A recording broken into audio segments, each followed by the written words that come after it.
8 अगस्त को जंतर मंतर पे जो भी कुछ हुआ उसको लेकर आपका लीगल पॉइंट ऑफ व्यू से आपका क्या कहना है?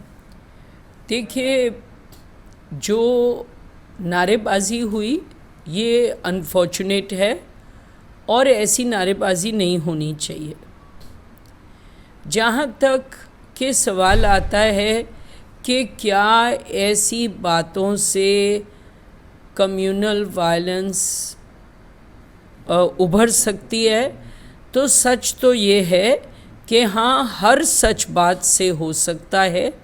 और मैंने ये देखा है कि अब हमारे देश में ये आम हो गया है कि लोग एक दूसरे को किसी दहशत में आके या किसी जोश में आके कुछ गलत कह देते हैं। पर एक बात याद रखनी है कि जो आप अक्यूज है, जिसको पुलिस अरेस्ट करती है, वो बहुत ध्यान से करना चाहिए। अश्वनी उपाध्याय जी को मैं निजी तौर से मैं उनको जानती हूँ एज अ लॉयर। उन्होंने बहुत अच्छा काम किया हुआ है, वो यूनिफॉर्म सिविल कोड के लिए अच्छा काम कर रहे हैं। और मुझे लगता है कि उनका खाली एक ही ज़रिया है कि हम इस देश में एक सेक्युलर लॉ लाएं। उनका और कोई ज़रिया नहीं है। बाकी तो कानून जांच करेगा, इन्वेस्टिगेटिव एजेंसी सबूत पेश करेंगी, उनके पास जो भी सबूत है, जो भी रिकॉर्डिंग है, उस या जहाँ से भी सोर्स से उनको रिकॉर्डिंग आएगी तो वो उस रिकॉर्डिंग को देखेंगे। क्योंकि जहाँ के मुझे मालूम है, किसी की प्रेजेंस एक जगह पे होना, ये सबसे पहले इसका सबूत बहुत ज़रूरी है। फिर उस प्रेजेंस में उनका अपने माइंड को उस बात से जोड़ना कि अगर कोई गलत बात कह रहा है और दूसरा आदमी उसमें सहमत नहीं है तो उसको साथ अक्यूज नहीं बना सकते।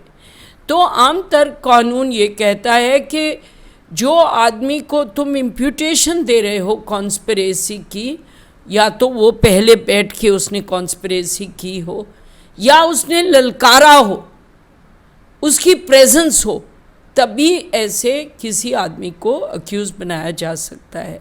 तो मेरा इस कनेक्शन में ये कहना है कि जो कुछ भी हुआ बहुत अनफॉर्चुनेट था, पर जब तक कि पुलिस को सबूत नहीं है, पुलिस बहुत ध्यान से किसी को अरेस्ट करे।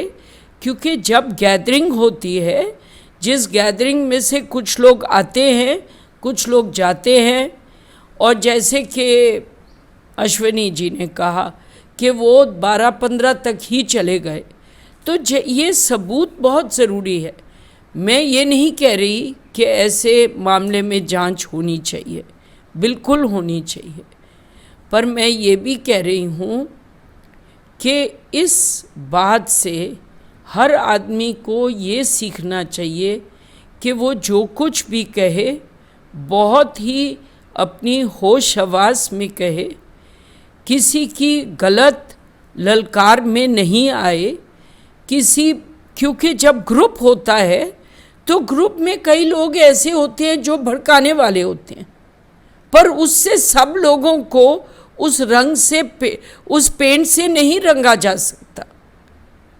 कुछ लोग गलत होंगे, कुछ लोगों का मोटिव, कुछ लोगों का इंटेंशन करेक्ट होगा। आपको देखना पड़ेगा कि क्या ये आदमी वहाँ मौजूद था, क्या इस आदमी ने ललकारा। और मैं कह रही हूँ कि ये सारे देश के लिए एक चेतावनी है कि सब लोगों को ध्यान रखना चाहिए कि वो किसी और के खिलाफ, ना किसी कम्युनिटी, ना किसी कास्ट, ना किसी रिलीजन के अगेंस्ट एक दूसरे को ललकारे। ये देश टॉलरेंट देश माना गया है। ये देश एक ह्यूमन राइट्स का देश है। ह्यूमन राइट्स है कि दूसरा आदमी मेरे राइट्स को प्रोटेक्ट करे और मैं उसके राइट्स को भी रिस्पेक्ट करूं। तो हमको साथ चलना है। कोई बदलाव चाहता है, कोई कानून में परिवर्तन चाहता है, वो गैर कानूनी बात नहीं है।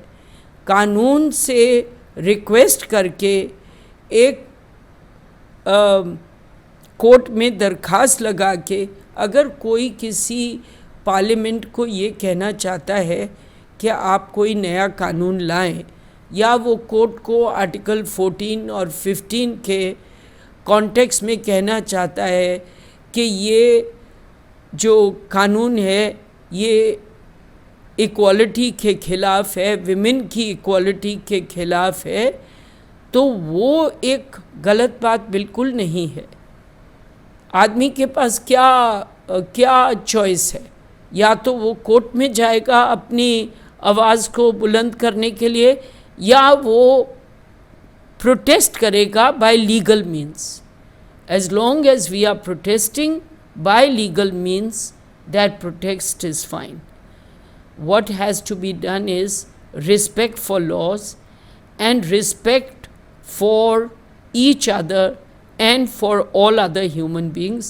मुझे ये लगता है कि इस संदर्भ में बाकी तो इन्वेस्टिगेटिव एजेंसी देखेगी, और अब कोर्ट में भी मामला चला गया है, बाकी कोर्ट देखेंगी। पर मुझे ये लगता है कि अगर कोई किसी कॉन्स्पिरेसी या अनलॉफुल असेंबली का हिस्सा नहीं है, तो क्योंकि वो एक जगह peaceful protest for a peaceful cause कर रहा है, तो उसको भी उसी ब्रश से नहीं टार करना चाहिए। जैसे आपने कहा कि वो यूनिफॉर्म सिविल कोड और बाकी सारे जो भी लॉ हमारे उसके इक्वल नहीं है, उन्हें हटाने की बात कर रहे हैं, तो वहाँ पर कार्यक्रम वो कहते हैं 12-15 पे ख़त्म हो गया, और जो भीड़ आई थी जिसने नारे लगाए, जिसमें 8-10 लोग थे, वो 4 बजे आए थे, तो पुलिस ने उनको छोड़कर इन लोगों को पकड़ लिया। जो एक्चुअल में नारे लगाए हैं पुलिस ने उन्हें नहीं पकड़ा, इन्हें पकड़। क्या आपको लगता है इन सारी चीज़ों के पीछे एक साजिश भी हो सकती है? देखिए, ये मैं कुछ नहीं कह सकती। मोस्ट ऑफ इट सब मुझे लगता है कि ज़्यादातर सब कुछ सीसीटीवी और रिकॉर्डिंग होगी कोई ना कोई। इसका सबूत बड़े आराम से पेश हो सकता है कि कब तक कोई कहाँ प्रेजेंट था, कब वो चले गए, कब कोई और आया। आज की डेट में तुम ये नहीं कह सकते कि लोग ज़्यादा उत्साहित हो गए। जो लीडर्स हैं उनके जाने के बाद लोग उत्साहित भी हो जाते हैं।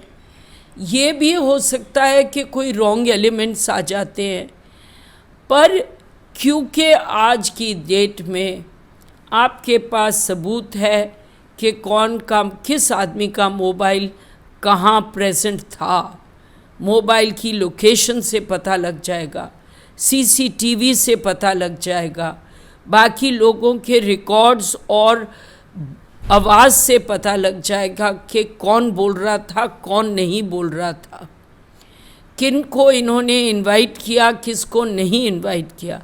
तो मुझे लगता है ये एक बात है जो कि बहुत केयरफुली पुलिस को इन्वेस्टिगेट करनी चाहिए, क्योंकि जब हम ये चाहते हैं कि जो गुनाहगार है वो उसको कानून को फेस करना पड़ेगा, हम ये भी चाहते हैं कि जो इनोसेंट है उसको फॉल्सली इम्प्लिकेट नहीं किया जाए।